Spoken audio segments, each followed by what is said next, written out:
Assalamualaikum warahmatullahi wabarakatuh. Waalaikumsalam warahmatullahi wabarakatuh.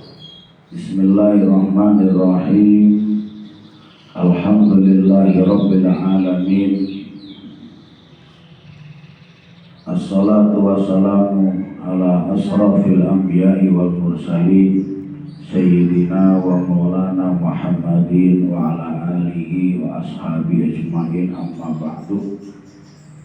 Qala Allah ta'ala fil Qur'anil Karim, a'udzu billahi minasy syaithanir rajim. Bismillahirrahmanirrahim. Subhanalladzi asra bi 'abdihi lailan minal masjidil haram ilal masjidil aqsa alladzi barakna haulahu linuriyahu min ayatina innahu was-sami'ul basir. Jamaah pengajian Majelis Ta'lim Al-Hikmah yang kami hormati, sebelumnya mohon maaf yang sebesar-besarnya. Sekian kali pertemuan saya nggak bisa hadir, ya. Sudah bilang sama Bu Ida, siap hadir Bu Ida, tahu-tahu nggak hadir. Jumat dan minggu yang lalu saya lagi yang hubungin Bu Ida, minggu depan ada pengajian, insya Allah saya siap hadir. Hari Kamis WA, mohon maaf nggak bisa hadir. Alhamdulillah hari ini bisa hadir, mudah-mudahan terus istiqomah. Amin. Ibu-ibu jamaah pengajian yang dirahmati Allah, kita tahu pada hari-hari ini di mana umat Islam banyak yang mengadakan peringatan hari Isra dan Mi'raj Nabi Muhammad SAW. Peristiwa yang luar biasa bagi beliau. Belum ada satupun orang yang mengalami apa yang dialami oleh baginda Rasul SAW. Jauh sebelum Rasulullah SAW diisrakan, diceritakan bahwa ketika Nabi Ibrahim alaihissalam, Nabi Nuh alaihissalam ditanya, "Ya Nuh, man anta?" Allah bertanya, "Siapa engkau wahai Nuh?" Nabi Nuh menjawab, "Ana najiyullah." Saya adalah orang yang diselamatkan oleh Allah dari banjir.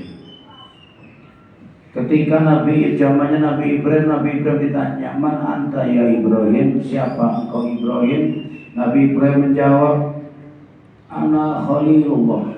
Saya ini kekasihnya Allah. Memang betul Nabi Ibrahim memiliki derajat Khalilullah yang artinya kekasihnya Allah. Ketika zamannya Nabi Musa ditanya, "Ya Musa, man anta?" Ya Musa, siapa engkau? Nabi Musa menjawab, "Ana kalimullah."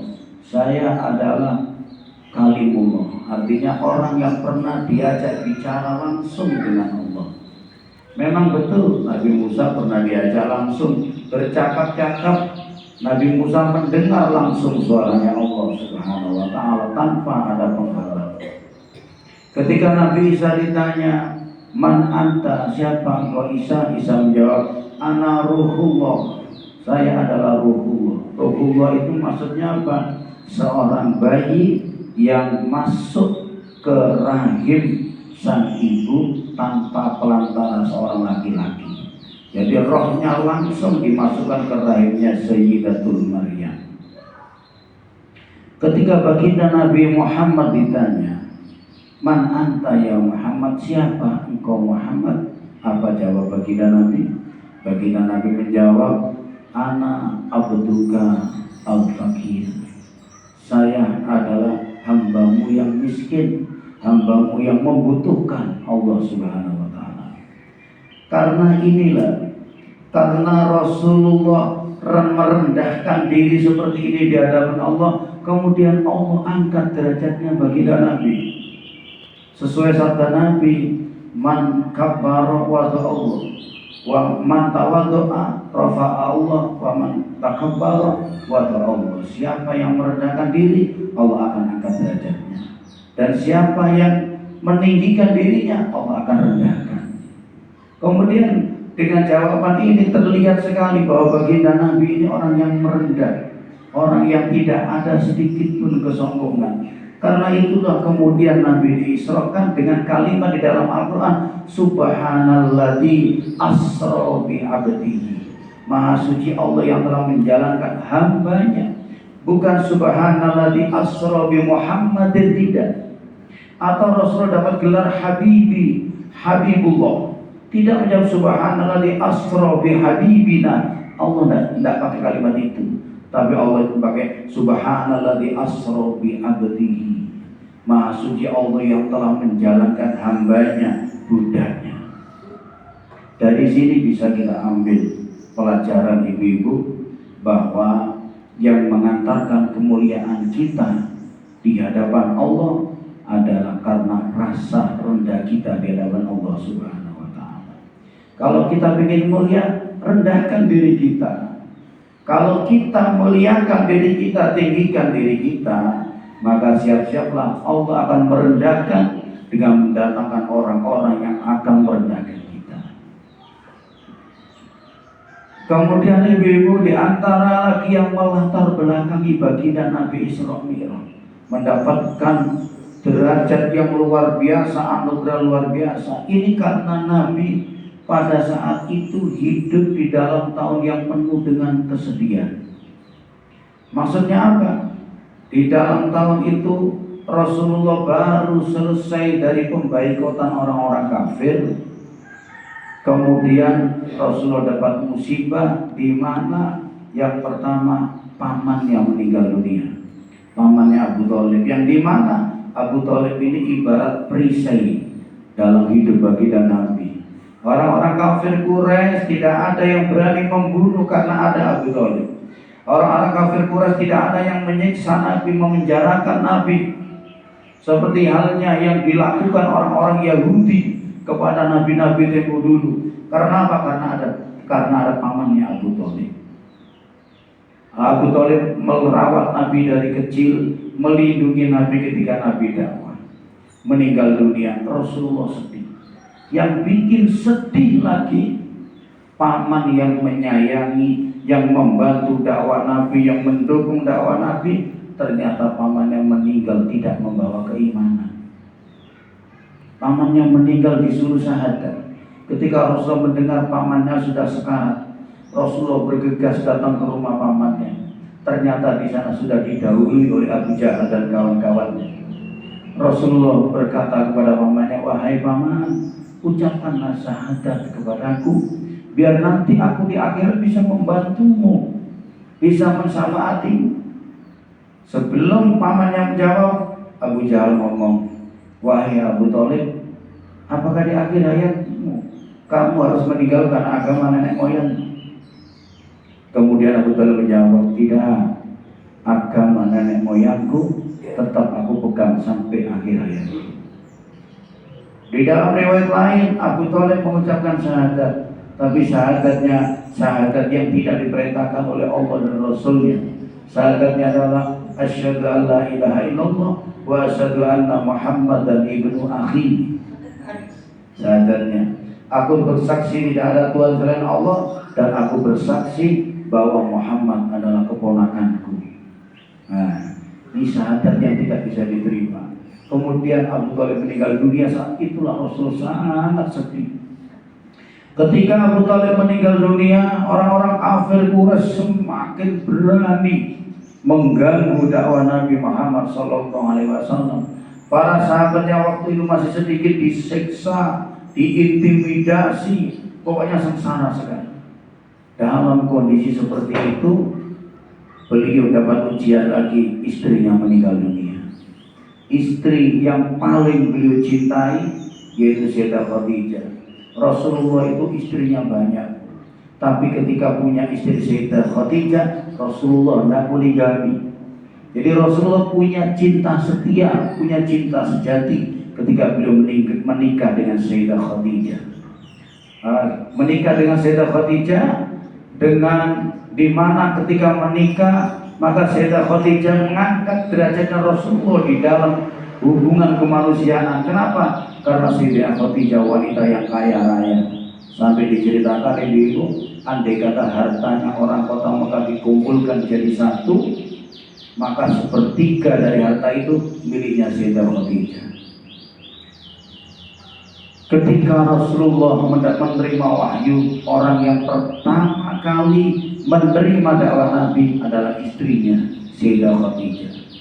Ketika Rasulullah berdakwah, menyampaikan risalahnya Allah, hartanya Sayyidah Khadijah dihabiskan untuk membantu dakwah baginda Nabi Muhammad SAW.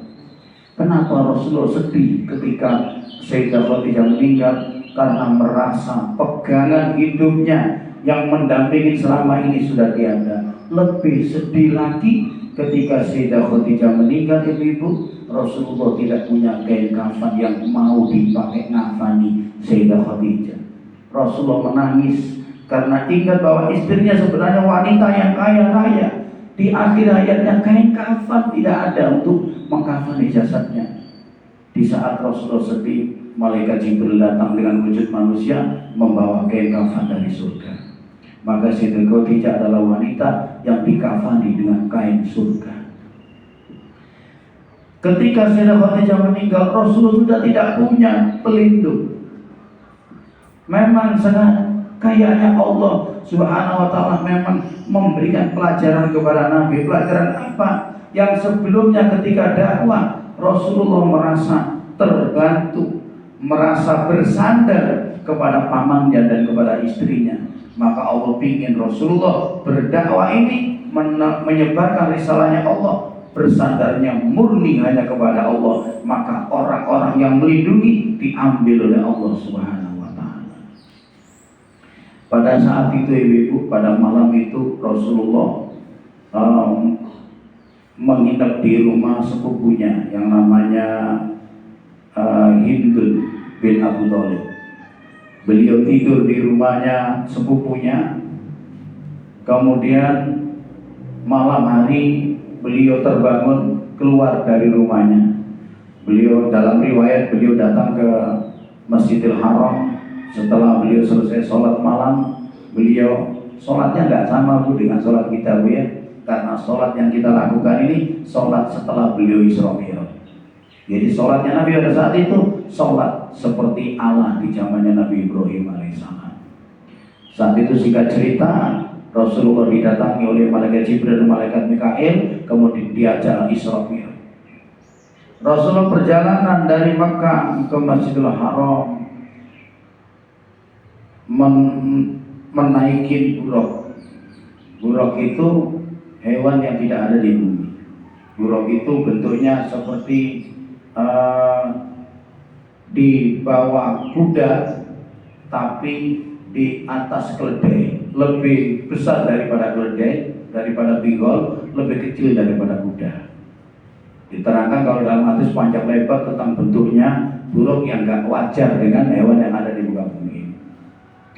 Rasulullah dari Masjidil Haram ke Masjidil Aqsa yang ditetapkan di dalam Al-Quran, beliau dalam waktu yang sangat singkat. Karena perjalanannya satu langkahnya buruk ini sepanjang mata memandang. Maksudnya mau kemana dan nyampe. Ya. Kemudian baginda Nabi SAW setelah ada di Masjidil Aqsa, beliau roh-rohnya para nabi yang terdahulu didatangkan oleh Allah Subhanahu wa ta'ala. Untuk apa? Untuk sholat bersama dengan baginda Nabi di Masjidil Aqsa. Kemudian Rasulullah diajak naik ke atas, ke langit 1, langit 2, sampai ke langit 7. Ini ada cerita sebenarnya panjang ceritanya. Di langit ke-7 Rasulullah naik lagi di tempat yang namanya Sidratul Muntaha. Di saat itulah malaikat Jibril menampakkan wujud aslinya. Bagaimana bentuk aslinya? Selama ini malaikat Jibril menemui Rasulullah dengan bentuk manusia. Menampakkan wujud aslinya malaikat Jibril itu pertama kali ketika Rasulullah ada di Gua Hira. Rasulullah menampakkan wujud aslinya. Kemudian ketika beliau ada di Sidratul Muntaha. Kemudian kata malaikat Jibril, "Ya Muhammad, taqaddam." Muhammad, ayo berangkatkan. Kata Rasulullah, "Bal anta taqaddam ya Jibril." Loh, kamu duluan, saya nggak tahu apa-apa.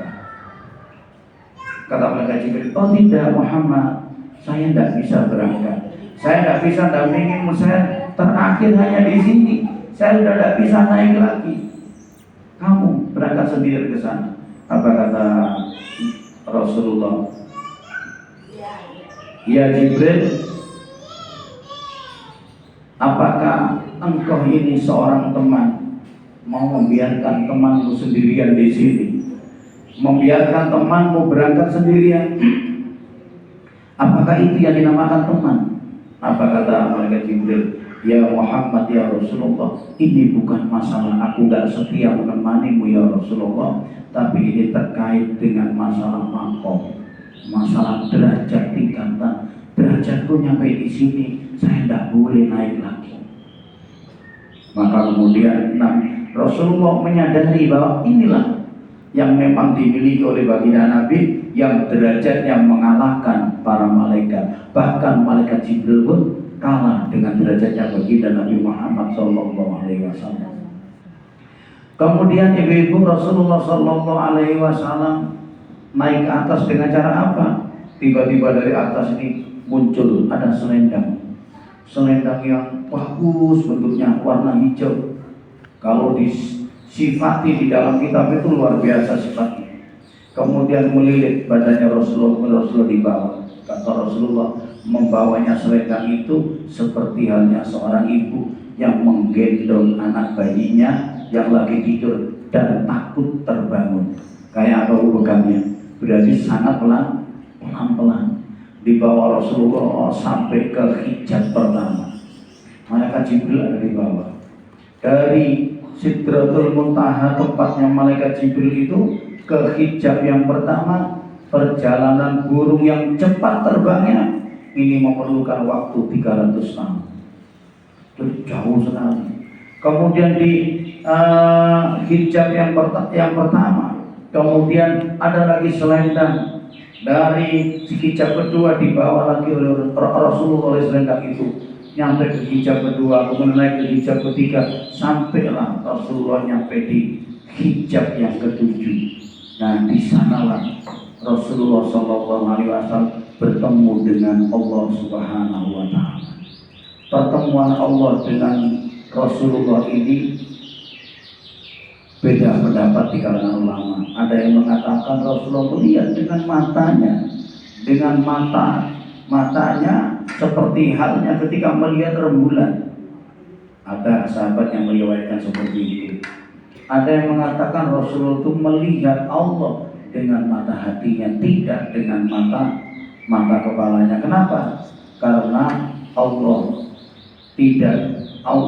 setiap mata tidak bisa melihat Allah, dan Allah selalu melihat setiap mata. Jadi dan Allah tidak bisa dilihat oleh mata dengan dalil seperti itu. Wallahu a'lam. Tapi dari kalangan Asy'ariyah berfaham Ahlus Sunnah wal Jamaah, Rasulullah melihat, mendengar asli yang dilihat oleh Rasulullah dengan mata, yang didengar Rasulullah dengan telinganya. Kenapa kok seperti itu? Kalau Nabi Musa alaihissalam saja di bumi bisa mendengar suara Allah dengan telinganya, kenapa Nabi tidak bisa melihat dengan matanya? Seperti itu. Pertama kali Rasulullah ketika bertemu dengan Allah, ibu-ibu, Rasulullah ucapkan kalimat penghormatan. At-tahiyyatul mubarakatus sholawatut thayyibatu lillah. Itu kalimatnya yang ibu-ibu baca ketika tahiyat salat tahiyat akhir, tahiyat awal. At-tahiyyatul penghormatan, at-tahiyyatul mubarakatuh keberkahan, sholawatu keagungan, sholawatu thayyibah keindahan, thayyibatulillah keindahan itu adalah miliknya Allah Subhanahu wa Ta'ala. Kemudian Allah menjawab, assalamu alaika ayyuhan nabiyyu warahmatullahi wabarakatuh. Keselamatan untukmu wahai Nabi, dan rahmat dan keberkahan kepadamu. Jadi Allah memberikan kepada Nabi Muhammad penghargaan berupa keselamatan untuk Nabi, rahmat untuk Nabi, dan keberkahan untuk Nabi. Ketika Rasulullah menerima itu, Rasulullah ingat kepada umatnya, ingat kepada kita.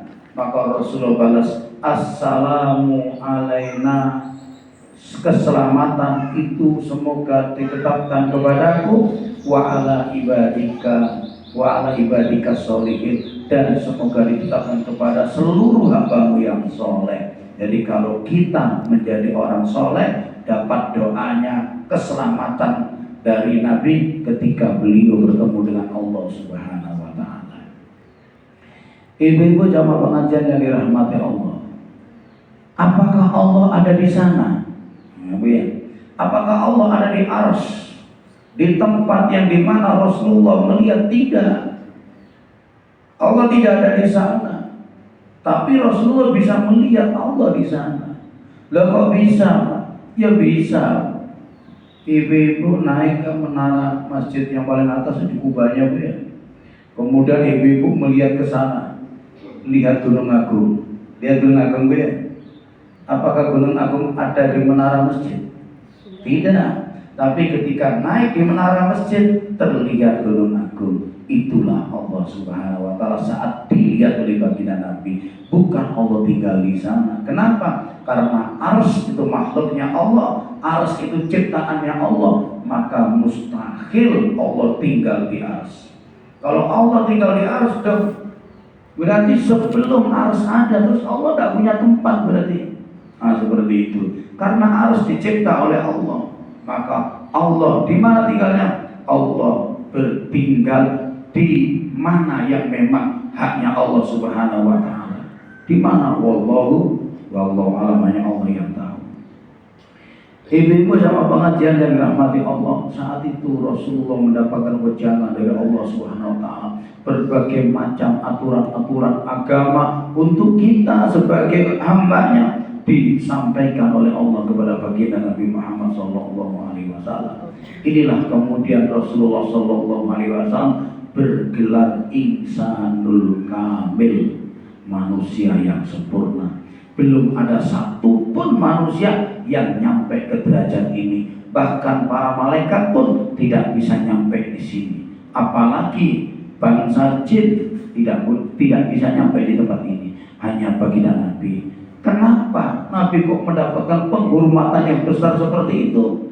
Karena Rasulullah SAW habis diuji kesusahan yang begitu banyak, Rasulullah sabar, kemudian Rasulullah diberikanlah kebahagiaan, kegembiraan oleh Allah Subhanahu wa ta'ala.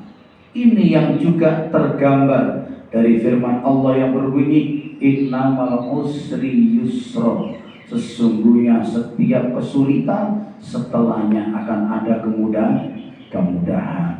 Jadi orang kalau ingin mendapatkan kebahagiaan, ingin mendapatkan derajat yang tinggi, maka tidak serta-merta diterima. Ada prosesnya. Anak yang SMP mau naik ke SMA, tidak serta-merta kemudian ada prosesnya. Apa prosesnya? Dia harus sekolah selama 3 tahun. Kemudian harus mengikuti semester awal, semester genap, semester lagi, semester tidak, semester lagi, sampai terakhir ujian yang menentukan lulus atau tidak lulus. Kalau di dalam prosesnya itu nggak sabar, masih kelas 2 nggak sabar, kemudian berhenti, nggak jadi dia naik ke kelas SMA. Begitu juga ibu dalam kehidupan kita. Kalau kita ingin mendapatkan derajat yang mulia, maka kita harus jalani berbagai macam kesulitan itu. Di antaranya ketabahan, kesabaran dalam menjalankan ketaatan kepada Allah Subhanahu wa ta'ala.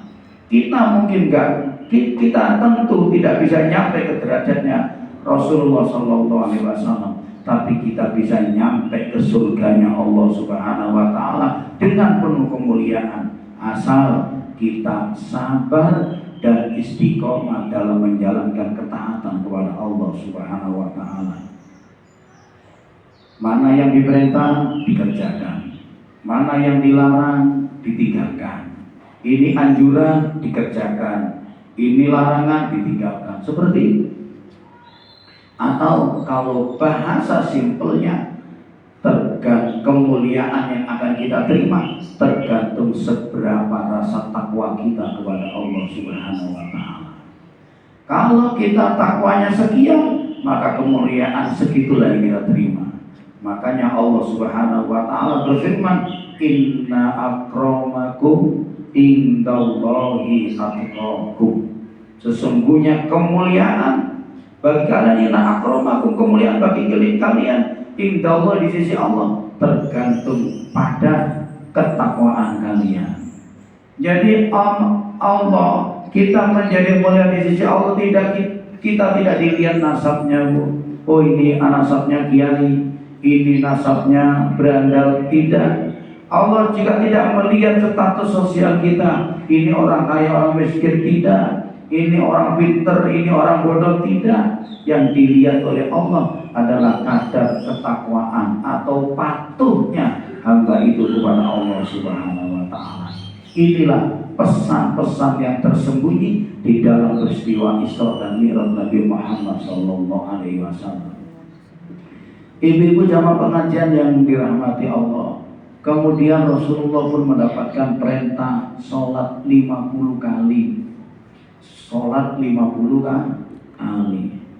Kemudian Rasulullah turun, nyampe di langit yang nomor 6 kalau nggak salah, ketemu sama Nabi Musa. Ditanya Nabi Musa, ya Rasulullah, dapat perintah sholat berapa umatmu ya Rasul?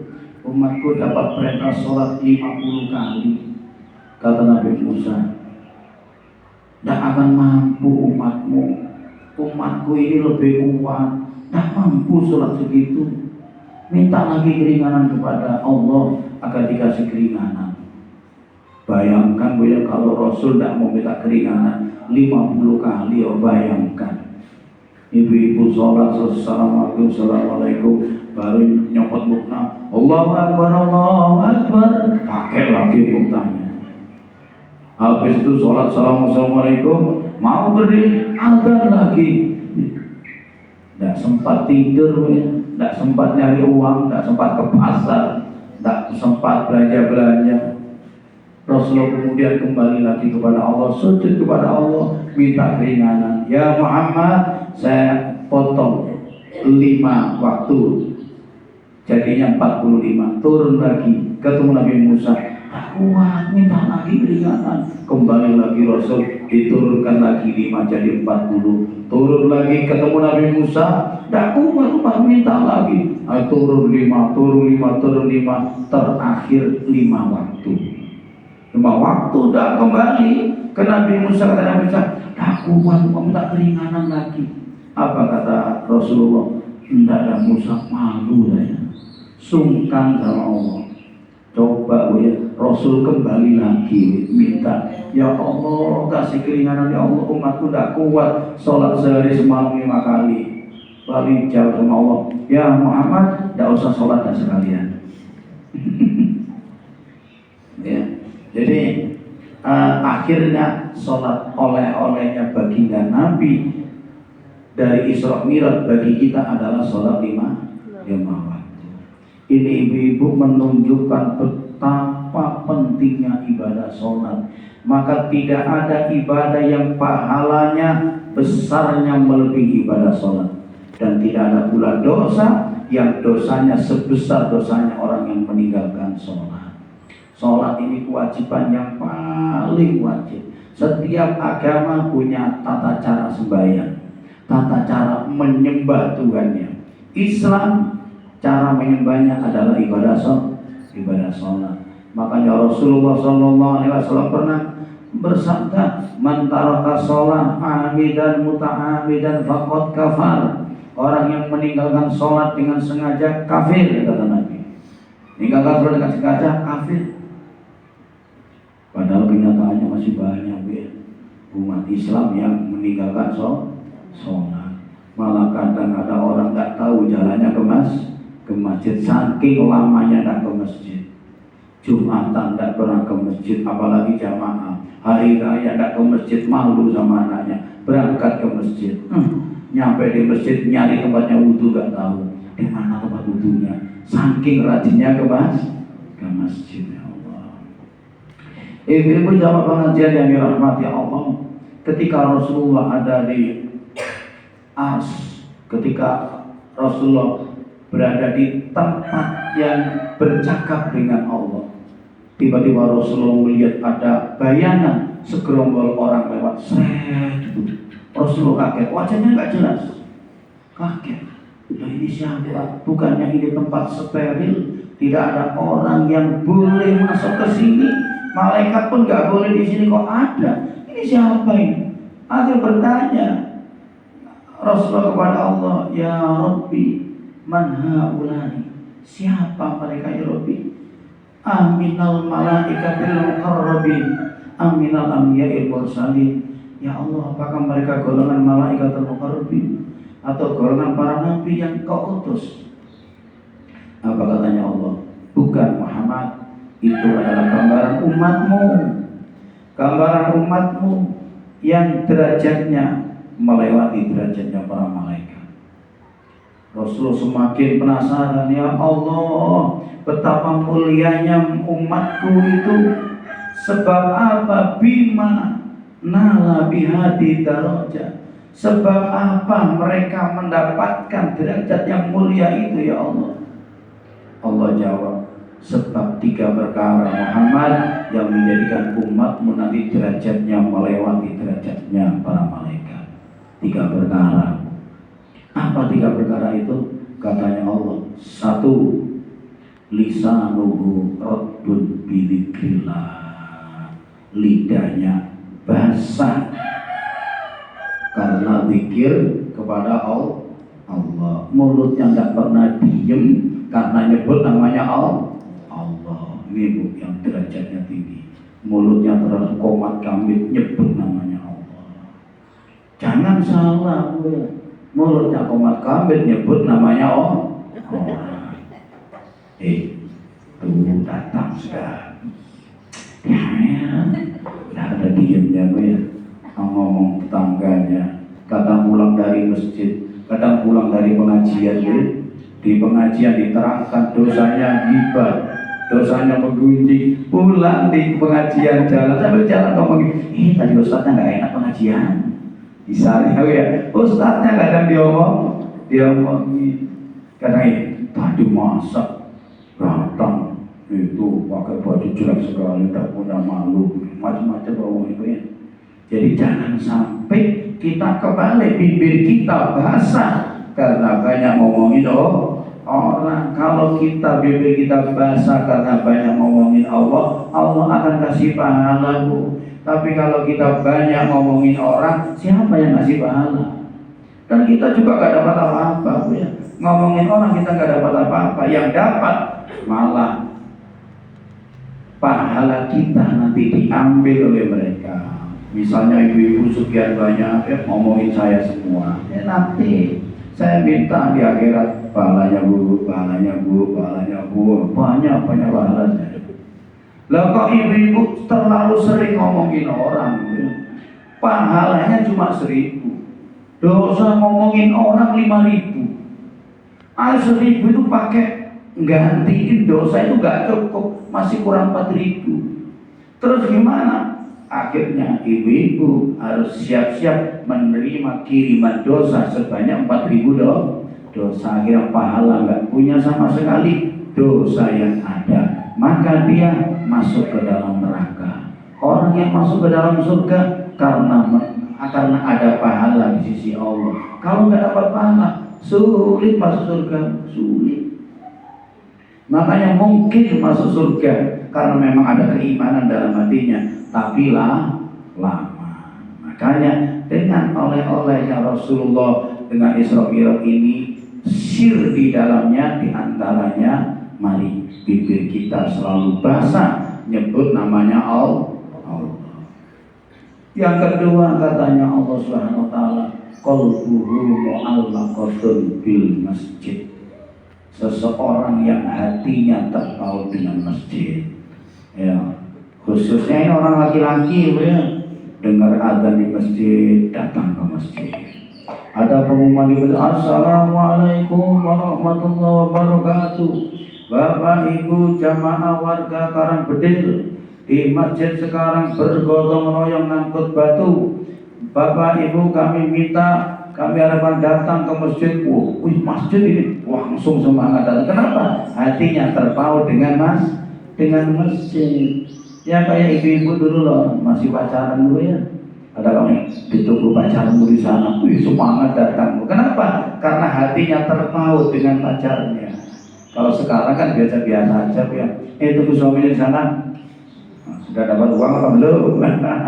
Misalnya, tapi ibu enggak ya, ibu enggak. Jadi ibu suaminya datang bawa uang disenyumi, enggak bawa uang ya disenyumi. Jangan ada uang abangku sayang, tak ada uang abangku tendang. Nih ya, hatinya terpaut dengan masjid, rajin ke masjid. Ya bukan diem di masjid terus, entah ya.